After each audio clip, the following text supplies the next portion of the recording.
Welcome to What at Liberty, where Wanderlust meets Afro-Caribbean wellness. Today we're sitting down with II-KaNu, aka King, aka Malique Williams, about all the health benefits of our natural jewelry, copper jewelry, quartz crystals, walking earth foot, and much, much more. Stay tuned for this beautiful conversation. King, it's always a pleasure to spend time with you. Thank you for bringing a bit of your collection out for us to see and talk about today.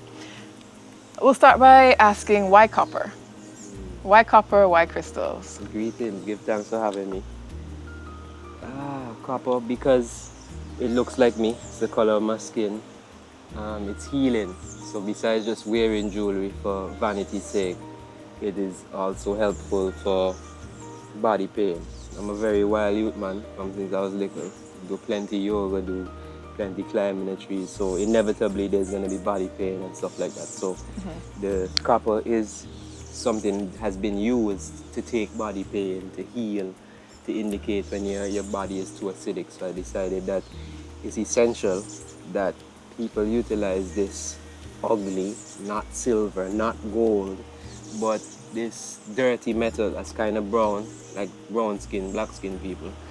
And the crystals just are the same nature, and they have healing in them.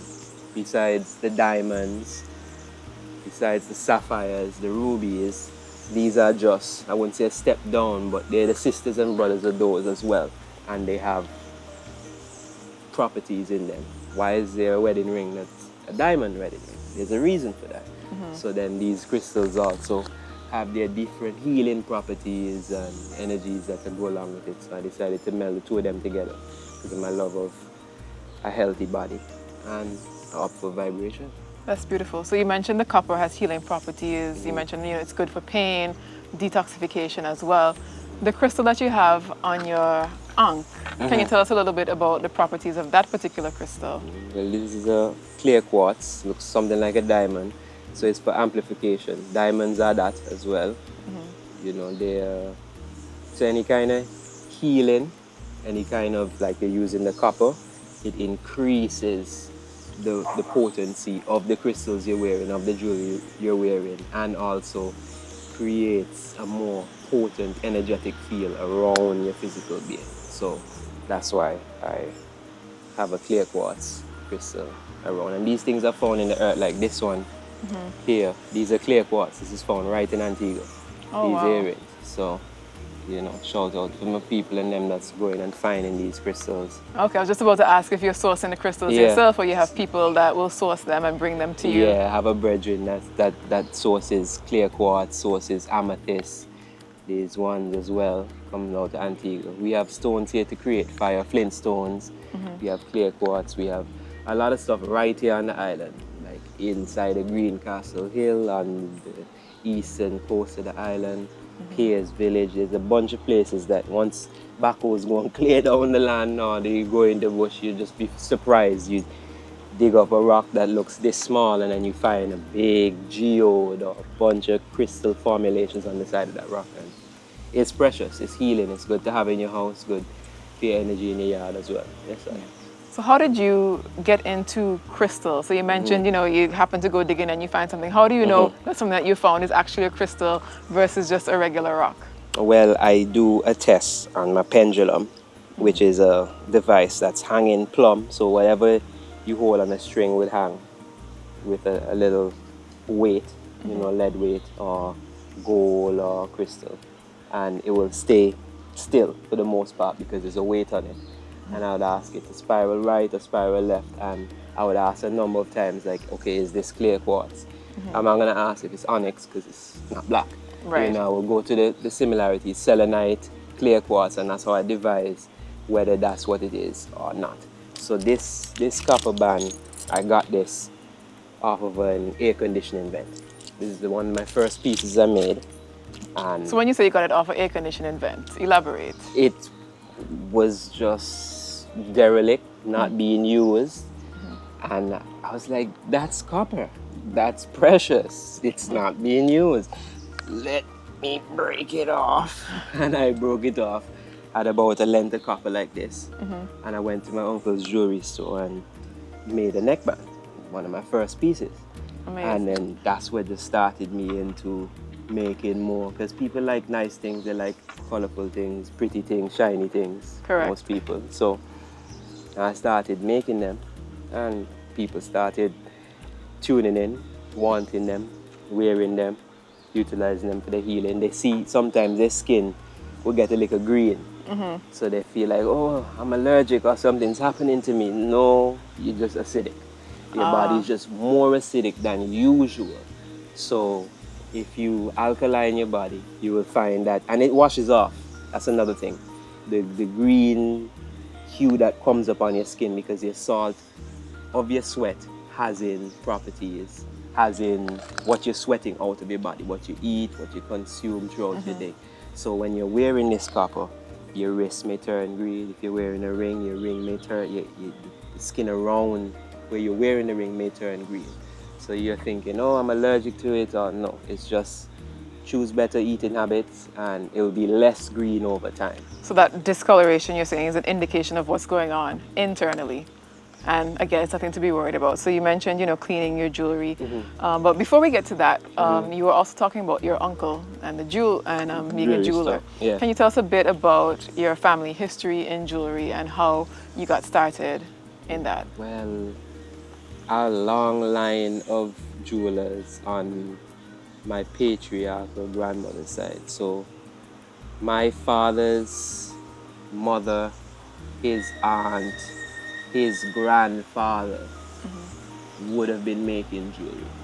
Like, I mean, the things I do today with a Bunsen burner and a mill, they used to do by hand.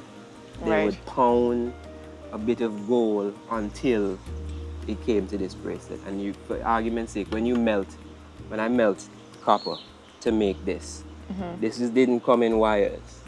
I had to mill out after I melted down and got maybe something like this amount of copper, metal, just raw metal.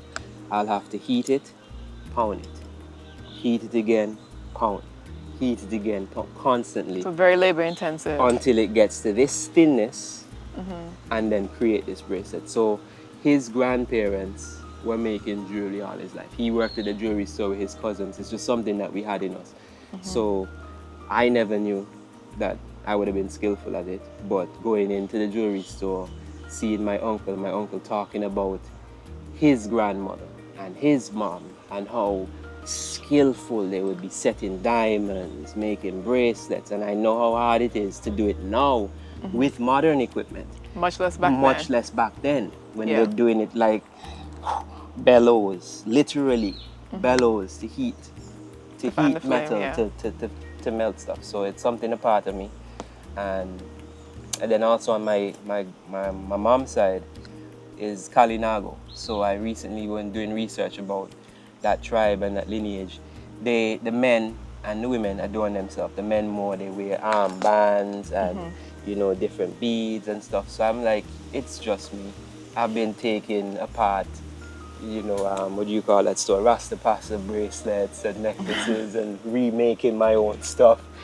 So it's just something that it's internally in me, my family is in it, and a part of me is my lineage, so, Okay.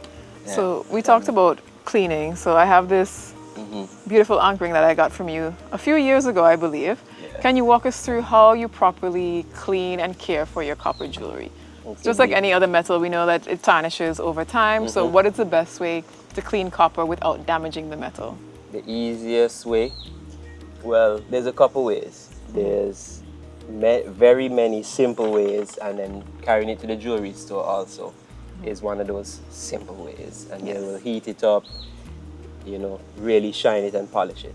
You can, if you're in an island or you have a beach near you, you can basically go to the ocean and just get to scrubbing them in the wet soft sand.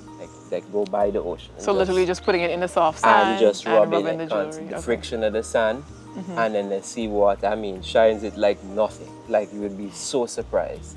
Then there's stuff like lemon juice, ketchup, baking Ketchup? Yeah. Is it the acid? Definitely. Okay, all right. The acid would peel off. So a lot of chemistry going on. Exactly. So those are the different ways where you can clean them. You know, for me, the sand one is really nice. Going to the beach with all the jewelry and rubbing them in the sand and seeing how shiny they are, because it does look like I've fooled many of people. They're like, "Oh, is that rose gold?" Because it's so polished. Yeah. But it's not. It's just that once this gets shine, because some of these are dull for the most part, but once it gets shine, it has this really pinkish hue that is akin to rose gold. Which Yeah, in 'cause rose I can already see the gold, difference now just from with the jewelry cloth for a few moments. exactly. And rose gold is gold with a tinge of, with a percentage of copper in it, which gives it that color. Oh, I didn't know that actually. Yeah. Great. So So, you're better off buying rose gold because of the medicinal properties of the copper there we go. than just buying regular gold or white gold for that instance. Yeah. So in addition to being a jeweler, you are a certified massage therapist. You've worked for many years in the industry, and you're also a yoga instructor. Yes, And I- you recently completed your Kemetic yoga certification, so you have even more accolades on top of your existing training. Congratulations Give thanks. on completing that. Yes, How has Kemetic yoga influenced your design? Because I noticed we have quite a few ankhs and other Kemetic symbols that appear sometimes in your jewelry.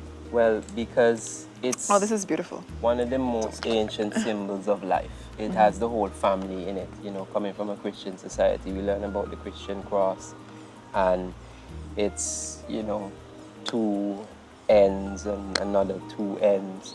But the ankh has this really nice circle at the top, which represents the womb, which represents the, you know, the birthing canal. And then the other ends represent children and the masculine principle. So all of us have come out of a woman, so there would be no reason for us to not have her in that holy trinity, you know. So studying Kemet, which is where I found is the progenitors of yoga, I was like, instead of using ohms, you know, the symbol of the ohm, whether in Tibet or whether in Sanskrit, I decided to use the ankh, the symbol of life, the ankh, which is where an ohm would come from.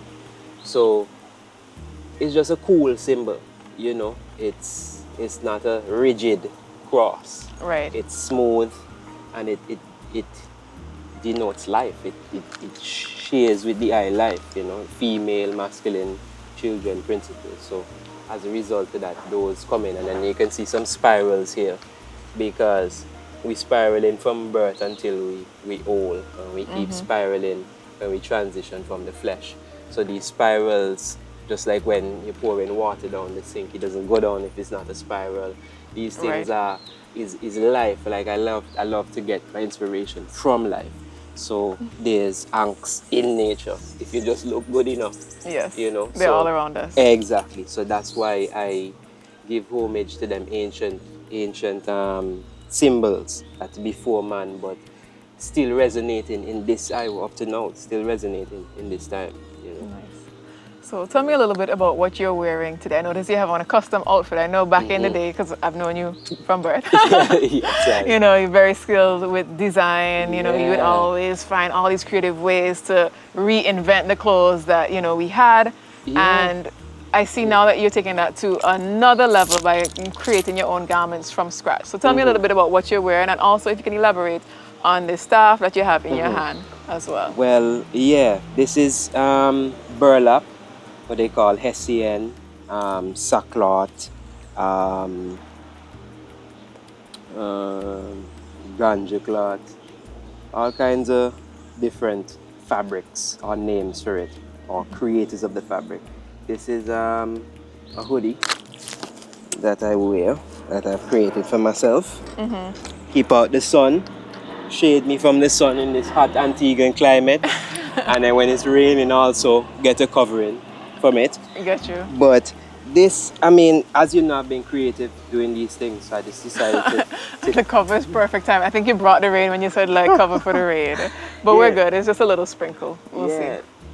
Designing clothes, like, why would I keep wearing people's name brands instead of upcycling material that's the most expensive material, because it carries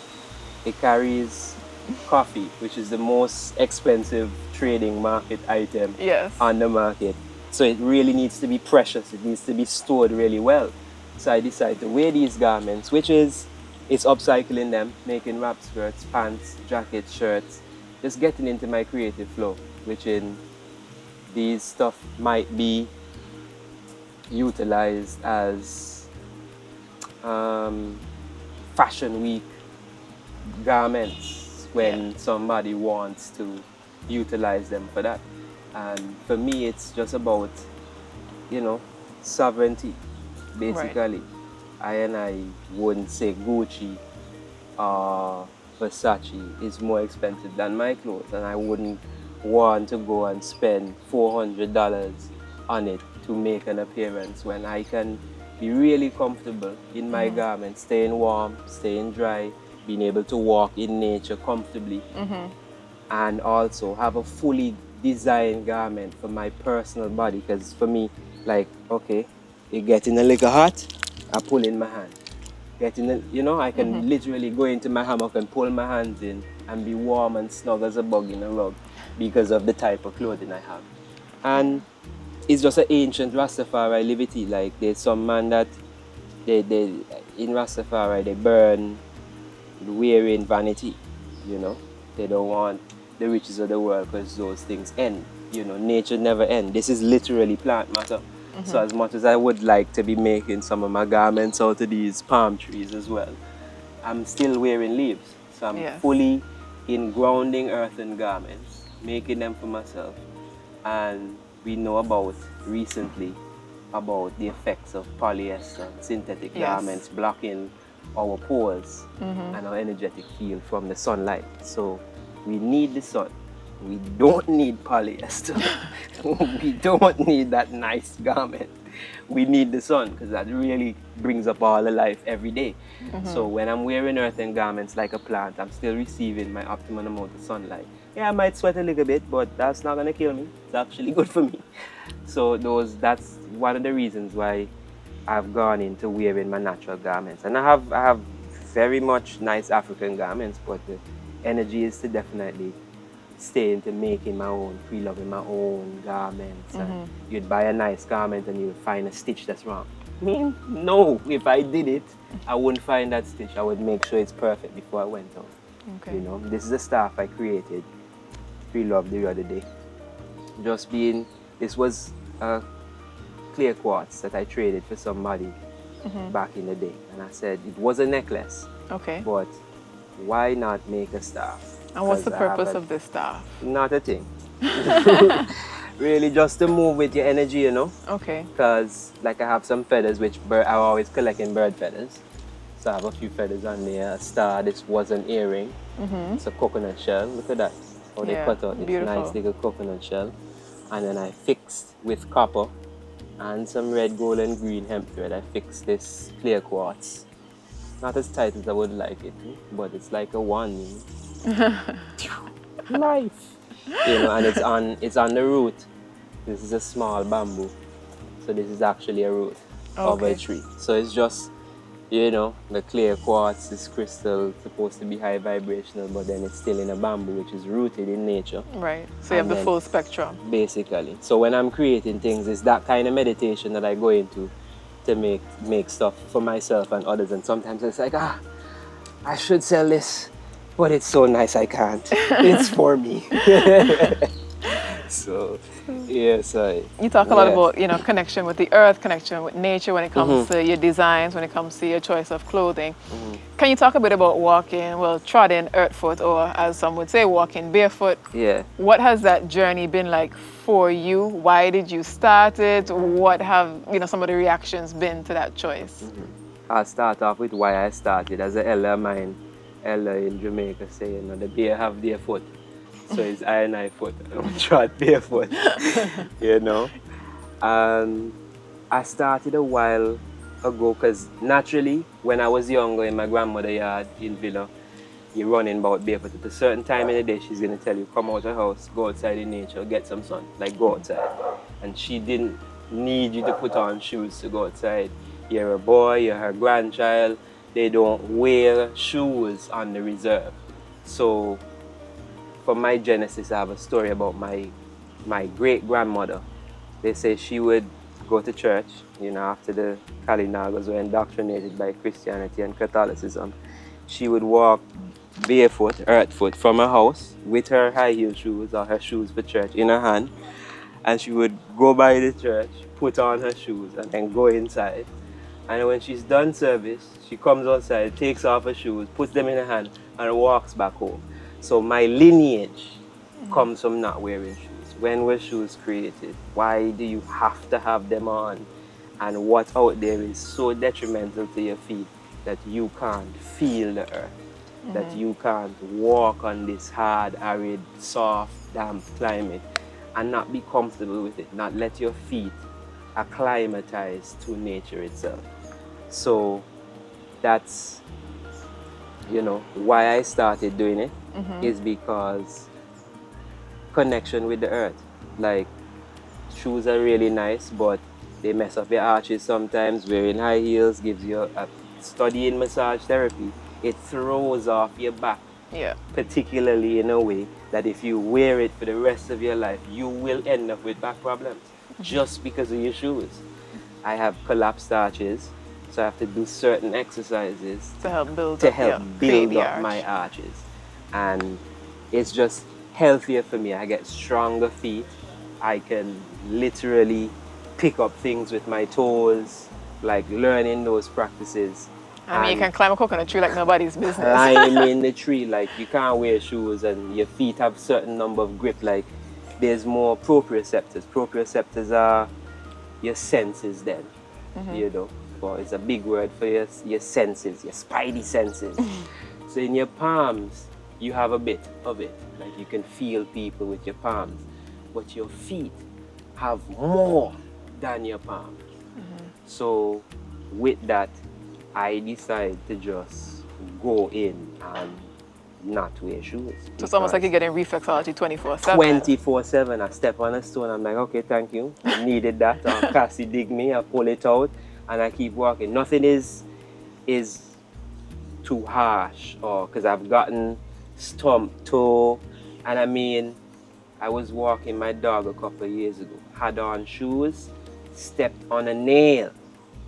Had to go and get a tetanus shot. Wearing sneakers. I used to run in sneakers. If I didn't have on shoes, I'm sure I would not have stepped on that nail. You'd have been more mindful. I would have been more mindful. I take my time when I'm walking, watch where I'm going to place my feet. See, okay, that's a little gutter water, we go in the other way.